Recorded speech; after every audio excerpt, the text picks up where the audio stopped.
Sa panahon ng World War II, isang mahina at payat na binata ang nangangarap na maging sundalo para ipagtanggol ang kanyang bayan. Isang taong kulang sa lakas ng katawan, pero sagana sa tapang at determinasyon. Sa kasalukuyan, natuklasan ng mga mananaliksik sa Arctic Circle ang nakalibing na labi ng isang malaki at hugis pakpak na sasakyang panghimpapawid. Habang iniimbestigahan ang loob ng sasakyang panghimpapawid, dalawa sa mga mananaliksik ang nakatuklas ng isang nagyayelong pabilog na bagay na may pula, puti, at asul na nababalot ng yelo. Noong March 1942, sinalakay ng mga puwersa ng Hydra sa pangunguna ni Johan Scheidt ang isang simbahang bato sa Norway. Hinahanap ang isang mahiwagang kosmikong artifact na kilala bilang Tesseract, na nagtataglay ng hindi mabilang na kapangyarihan. Nang matuklasan ang tunay na Tesseract, ipinapatay ni Scheidt ang tagapagbantay ng simbahan na nagbabantay dito, kasama ang lahat ng iba pa sa nayon. Samantala, sa isang istasyon ng recruitment sa Brooklyn, si Steve Rogers, isang may hika na nasa edad 20, 70 libra, at 5 talampakang taas, ay sabik na naghihintay ng pagkakataong magpalista sa hukbong katihan ng Estados Unidos. Binigyan ng doktor ng hukbo ng isang beses na pagsusuri ang medical file ni Steve, na parang sa isang 70 taong gulang na lalaki, at tinanggihan ang aplikasyon ni Steve bilang Military 4F, dahil ito ang kanyang pang-apat na nabigong pagtatangka na magpalista. Nalulumbay, sumama si Steve sa isang warfare kasama ang kanyang kaibigang si Bucky Barnes. Pinanood niya ang playboy na inventor na si Howard Stark na hindi matagumpay na nagpapakita ng isang lumilipad na kotse. Humiwalay si Steve sa grupo at pumunta sa isa pang recruitment station, at naabutan siya ni Bucky at tinanong kung paano gagawin ni Steve ang kanyang aplikasyon sa pagkakataong ito. Lingid sa kaalaman nilang dalawa, habang dumadaan si Dr. Abraham Erskine, ay nakikinig sa kanilang pag-uusap. Ang doktor, ay nabighani sa katapangan ni Steve. Binati ni Bucky si Steve ng good luck sa kanyang pinakabagong aplikasyon, at tumungo si Steve sa recruitment station para sa kanyang ikalimang physical exam. Sa loob, umupo si Steve sa isang examination table at kinabahan nang pumasok si Dr. Erskine sa silid. Sa oras na iyon, hawak na ni Dr. Erskine ang lahat ng naunang aplikasyon ni Steve. Dahil sa pagkabahala sa mga bigong aplikasyon ni Steve, sinubukan ni Erskine ang kanyang pagkatao sa pamamagitan ng pagtatanong kung ang kanyang pagpupumilit na mag-apply para sa serbisyo militar, ay dahil lamang sa pagnanais na patayin ang mga Nazi. Taos-pusong isiniwalat ng binata na hindi siya mamamatay tao sa puso, ngunit ayaw niya sa mga bully anuman ang kanilang pinagmulan. Hindi rin siya nagpakita ng kaunting pag-aalala nang ibunyag ni Erskine na siya ay ipinanganak na Aleman. Nahikayat ng matibay na kalooban at matibay na paniniwala ni Steve, kinuha ni Erskine si Steve bilang isang kandidato ng Project Rebirth, isang eksperimento ng mga super soldier na isinasagawa ng Strategic Scientific Reserve sa ilalim ng pangangasiwa ni Erskine, Chester Phillips, at Peggy Carter. Sa kanyang pangunahing pagsasanay, hindi kumbinsido si Phillips sa mga pahayag ni Erskine na si Steve ang tamang tao para sa pamamaraan, ngunit sumuko siya matapos makita si Rogers na gumawa ng isang gawa ng katapangan na nagsasakripisyo sa sarili. Noong gabi bago ang eksperimento, isiniwalat ni Erskine kay Rogers na sumailalim si Scheidt sa isang hindi perpektong bersyon ng pamamaraan at nagdusa ng mga negatibong epekto dahil sa kanyang panloob na ambisyon para sa kapangyarihan at obsesyon na maging isang superior na tao. Gayunpaman, tiniyak niya kay Rogers na pinili niya ito, dahil naniniwala siyang si Rogers ay isang likas na mabuting tao at isa pa, dahil naging mahina siya sa buong buhay niya, ay hindi siya mawawalan ng respeto sa lakas na makukuha niya. Sa isang lihim na military installation high na bahagi ng Alps, dinala ni Johan Scheidt ang kumikinang na cubes kay Dr. Zola, ang kanyang espesyalista sa hydro weapon. Ang tila walang limitasyong kapangyarihan ng cubes ay nagbibigay daan kina Scheidt at Dr. Zola, na paganayin ang hindi mapigilan ng mga baril at kanya ng enerhiya. Balak nilang gamitin ang kapangyarihang ito upang paandarin ang mga imbensyon ni Zola.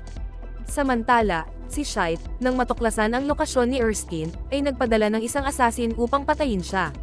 Sa mga oras na yon, pumasok sina Peggy at Steve sa tindahan ng mga antigo, at nakipagpalitan ng mga passcode sa isang matandang babaeng nagbabantay, at bumaba sa isang lihim na bunker ng militar na nakatago sa loob.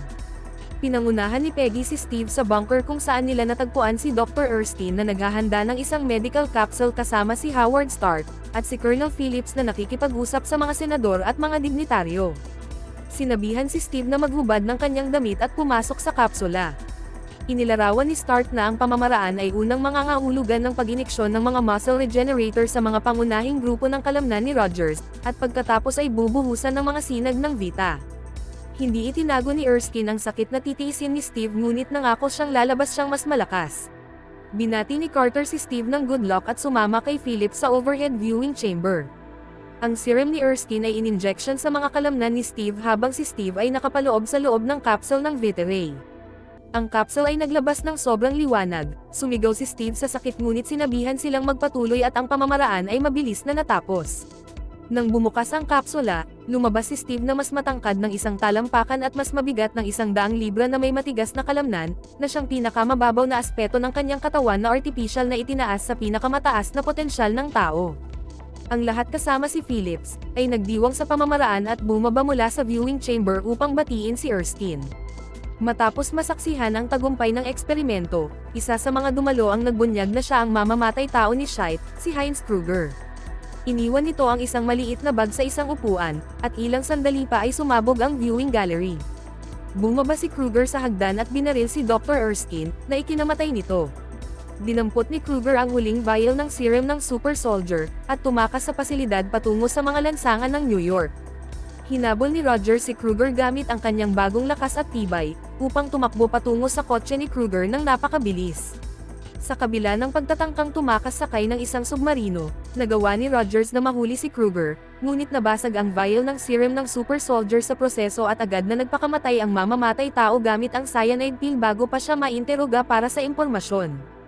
Dahil patay na si Erskine at nawala ang formula ng super soldier, inutusan ang SSR na sumali sa digmaan at makipaglaban ng direkta kay Hydra. Gayunpaman, nagpasya si Phillips na iwanan si Rogers at hayaan ang mga siyentipiko na pag-aralan siya sa pagtatangkang muling matuklasan ang formula ni Erskine. Nilapitan ni Senador Brand si Rogers at sa halip ay inalok siya ng pagkakataong libutin ang bansa para sa USO, upang itaguyod ang mga donasyon para sa digmaan. Gamit ang kanyang imahe bilang isang malakas at huwarang sundalo bilang simbolo para sa publiko na sumuporta, na tinanggap naman ni Rogers. Sa kanyang pagtatrabaho para sa USO, gumanap si Rogers sa mga palabas sa entablado na may script bilang ang kilalang karakter na si Captain America. Habang patuloy na naglilibot si Rogers sa buong bansa, ang Captain America ay lalong sumikat sa publiko, na humahantong sa mas masalimuot na mga palabas pati na rin sa mga paglabas sa mga film strip, comic book, at iba pang memorabilia. Bagamat masaya si Rogers na makapag-ambag sa pagsisikap sa digmaan, lalo siyang napapagod na iparada habang hindi siya maaaring magkaroon ng mas direktang papel kasama ang mga aktibong pakikipaglaban. Samantala, inilabas ni Scheidt ang kanyang bagong armas na pinapagana ng Tesseract sa 3 opisyal ng Nazi na ipinadala upang pangasiwaan ang kanyang operasyon. Kinukutya nila si Scheidt, sinasabing siya at ang Hydra ay hindi na sineseryoso ng partidong Nazi dahil sa kanyang obsesyon sa mahika o kulto, at mapaglarong tinutukoy siya bilang ang pulang bungok.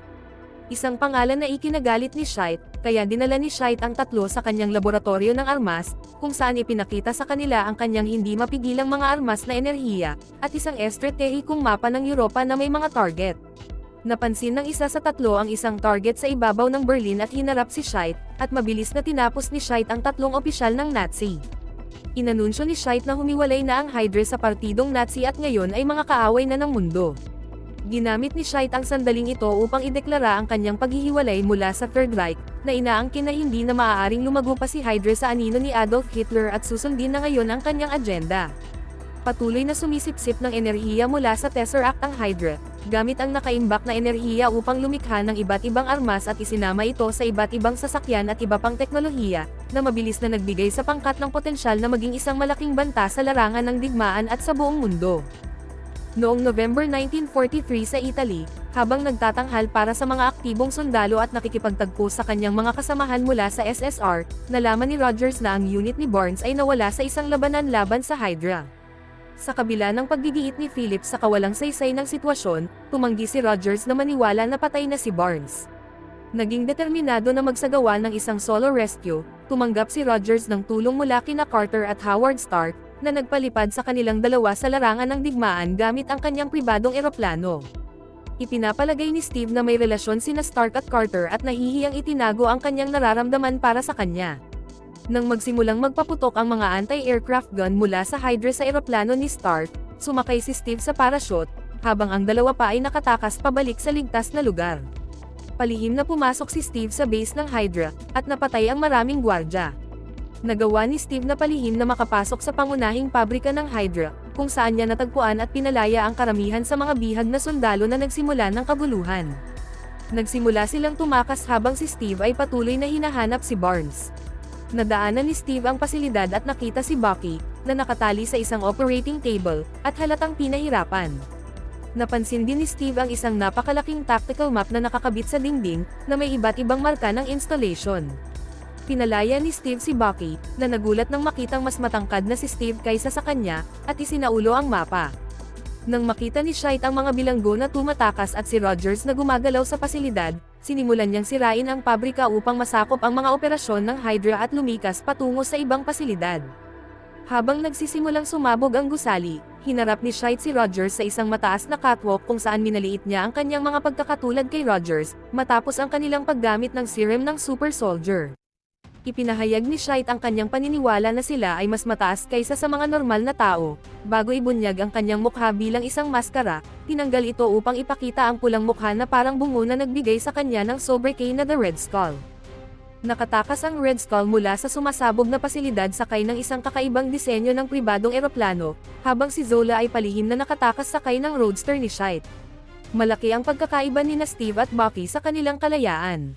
Tinawid ni Bucky ang isang nanginginig at nabaluktot na support beam, at nagawang tumawid patungo sa ligtas na lugar ilang sandali bago bumagsak ang beam sa apoy sa ibaba. Dahil wala nang ibang pagpipilian, umatras si Steve sa abot ng kanyang makakaya at tumalon sa nagliliyab na bangin. Inakay ni Steve si Bucky sa itaas kung saan halos hindi sila nakatakas sa pabrika, bago muling nakipagtulungan sa mga nakatakas na sundalo at nagmarcha pabalik sa base. Kasunod ng pagpapalaya ng mga bilanggo ng Allied, nakuha ni Steve ang respeto at pagkilala ng kanyang nakatataas na opisyal bilang isang sundalo, at binigyan ng mataas na ranggo at pagkakataong lumaban bilang Captain America, at bilang isang mahalagang figura sa larangan ng digmaan na direktang sumasalungat sa Hydra. Ang balita ng tagumpay ni Captain America sa larangan ng digmaan ay kumalat sa buong mundo, ngunit si Steve ay hindi nagpakita para sa kanyang medalya mula sa Kongreso. Ang dahilan ng kanyang pagliban ay sa London, kung saan ibinigay ni Steve kina Phillips at Carter ang kanyang pinakamahusay na alaala sa base map ng Hydra, at sinabi sa kanila na balak niyang puntahan ang mga base na iyon at sirain ang mga ito isa-isa, at nais niyang mag-recruit ng isang pangkat ng mga kalalakihan, na binubuo ng mga pinalaya niya sa Italia. Nakilala ni Steve ang mga Howland Commandos sa isang bar at sabik nilang tinanggap ang alok. Habang naroon, nagulat ang lahat ng kalalakihan nang pumasok si Peggy na nakasuot ng isang cocktail dress na akmang-akma sa katawan. Hindi niya pinansin ang lahat ng kalalakihan, kasama na si Bucky. Sa halip, nakipaglandian siya kay Steve, sinabihan itong gusto niyang makipagsayaw kasama ito balang araw. Binigyan ni Howard Stark si Steve ng mga makabagong kagamitan, kabilang ang isang matibay na custom combat uniform at isang pabilog na kalasag na gawa sa metal na tinatawag na vibranium, na mas magaan kaysa sa bakal at hindi tinatablan ng vibration at kayang tumanggap ng mabibigat na impact. Sa sumunod na 2 taon, pinangunahan ni Steve at ng kanyang mga Howland Commandos ang isang malakas na opensiba, na sinasabotahe ang iba't ibang operasyon ng Hydra, na ikinadismaya ni Scheidt. Noong 1945, kalaunan ay sinalakay ng team ang isang tren na sinasakyan ni Zola. Nakipaglaban sina Steve at Bucky sa mga sundalo sa tren, kung saan nahulog si Bucky mula sa tren patungo sa isang nagyayelong ilog sa ibaba, na siyang dahilan ng kanyang kamatayan, habang natagpuan ng isang sundalo si Zola sa tren at hinuli siya. Labis na naapektuhan si Steve sa pagkawala ng kanyang matalik na kaibigan, at nakumbinsi siya ni Carter na gamitin ang kanyang kalungkutan bilang motibasyon upang tuluyang wakasan ang Hydra. Gamit ang impormasyong nakuha mula kay Zola, natagpuan ang huling kuta ng Hydra at pinangunahan ni Steve ang isang pag-atake upang pigilan si Scheidt sa paggamit ng mga armas sa malawakang pagkawasak ng Estados Unidos. Naghanda si Rogers at ang kanyang koponan ng isang plano sa labanan upang pabagsakin si Red Skull sa kanyang punong himpilan. Si Steve, na nakasuot ng bagong uniforme, ay sumakay sa isang Harley at sumugod sa base. Madali niyang naiwasan ang mga sundalo at tangke ng Hydra at natagpuan ang kanyang sarili sa loob ng base, na napapalibutan ng isang hukbo ng Hydra. Siya ay dinakip at dinala sa pribadong laboratorio ng armas ng Red Skull. Tinanong ni Red Skull kung ano ang nagpapa-espesyal kay Steve, sinabi ni Steve na wala, isa lamang siyang batang nagmula sa Brooklyn. Ilang sandali pa, pumasok ang mga miyembro ng kanyang koponan sa kinaroroonan ni Red Skull. Sumunod ang isang mainit na labanan, habang daan-daang sundalo sa ilalim ng direksyon ni Phillips at Carter ang sumalakay sa base, na ikinamatay ng maraming sundalo ng Hydra. Tumakas si Red Skull patungo sa kanyang pribadong hangar, kung saan isang napakalaking lumilipad na pakpak, na pinapagana ng Tesseract ang naghahanda para sa pag-alis. Sinubukan ni Steve na habulin ang eroplano, ngunit hindi niya nagawa. Dumating sina Phillips at Carter sakay ng roadster ng Skull, at lumipad ang tatlo kasunod ng eroplano.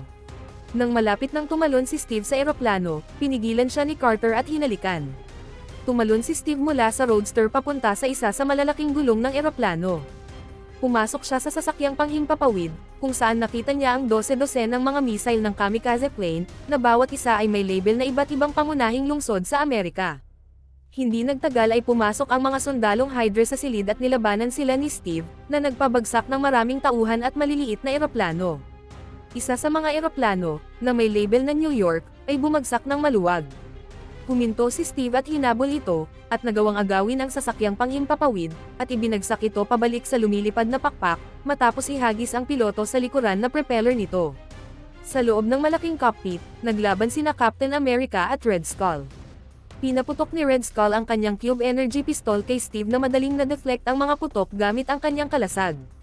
Isang putok ang na-deflect sa isa sa mga center console ng cockpit na naglalaman ng kumikinang na aswal na cube. Nasira ang console, at itinaas ni Skull ang cube sa ere. Biglang bumukas ang isang portal sa itaas niya, na nagpapakita ng mabituing espasyo.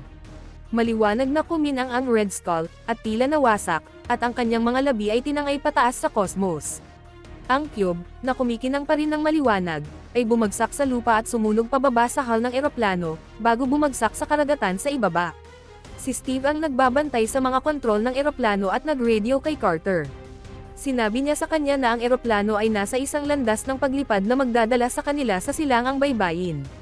Sinabi niya sa kanya na ang kanilang sayawan ay kailangang maghintay. Itinulak niya ang eroplano sa isang dive, at ibinagsak ito sa isang glacier sa ibaba, habang puro static na tunog lamang ang naririnig ni Carter.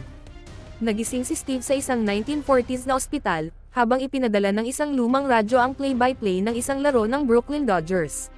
Bumangon siya, tumingin sa labas ng mga bintana nang biglang bumukas ang pinto ng ospital. Pumasok ang isang batang nurse na may kapansin-pansin na pagkakahawig kay Peggy Carter. Naghintay siya ng tugon mula kay Steve, na tumingin sa kanya ng may paghihinala. Tinanong niya kung bakit nagpapatugtog ang radyo ng isang laro mula May 1941, partikular na isang laro na alam niyang napanood niya. Tumakas siya palabas ng gusali, at natagpuan ang sarili sa Times Square, sa taong 2011. Lumitaw si Nick Fury, at maingat na kinausap si Steve. Sinabi niya rito na 70 taon na siyang natutulog sa yelo, sa isang estado ng suspended animation. Ang set ng ospital ay nilayon upang unti-unti siyang ipakilala sa modernong lipunan. Naguguluhan pa rin, huminga ng malalim si Steve at malungkot na sinabi kay Fury na may kadate siya, dahil napagtanto niya na lahat ng dating kilala niya noong 1940s ay matagal nang patay o napakatanda na ngayon. Sa isang lumang gym, si Steve, ay pinaghahampas niya ng malakas ang isang punching bag, na natanggal ito mula sa kadena nito at lumipad ito sa kabilang panig ng silid. Pumasok si Fury sa gym at tinanong si Steve kung nahihirapan ba siyang makatulog. Mapangot siyang tinanong ni Steve kung may isa pang misyon si Fury.